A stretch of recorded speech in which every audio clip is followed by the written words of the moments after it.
ওই জমিদারের সওয়াল নাম আমার আওয়াল, আমার পথে যদি দেশ দেওয়াল, আমি তোর কাটে দিব গরুর জোয়াল, তখন আর খাইতে পারবি না বড় বড় বুয়াল। আর ওই জমিদারের সওয়াল নাম আমার আওয়াল, ভয়ঙ্কর আওয়াল। প্রিয় বিশ্ববাসী, এটা আমার বানানো স্বপ্নের ইব্রাহিম গ্রাম বড়সন্ধি জেলা মানিকগঞ্জ পৌরসভা। যে চলচ্চিত্রের একটা ডায়লগ দিই, মিথ্যা অভিজাত তোর বংশমর্যাদার অহংকারে গর্বিত রায়হান চৌধুরী আজ পথের ভিখারি।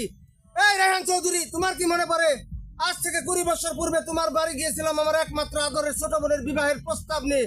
তখন তুমি তোমার বাড়ির গেটের দারোয়ান ডেকে আমাকে কুকুরের মতো দূর দূর করে তোমার দুয়ার থেকে তাড়িয়ে দিয়েছিলে। তখন আমি ছিলাম অসহায় সম্বলহীন। আজ আমার ব্যাংক ব্যালেন্স, বাড়ি গাড়ি, টাকা পয়সার কোনো কিছুর অভাব নেই।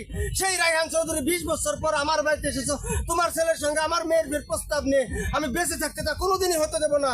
ইচ্ছা করলে আমি এই মুহূর্তে আমার বাড়ির গেটের দারোয়ান ডেকে তোমাকে কুকুরের মতো দূর দূর করে আমার দুয়ার থেকে তাড়িয়ে দিতে পারি, কিন্তু আমি তা দেবো না। তুমি সসম্মানে আমার বাড়ি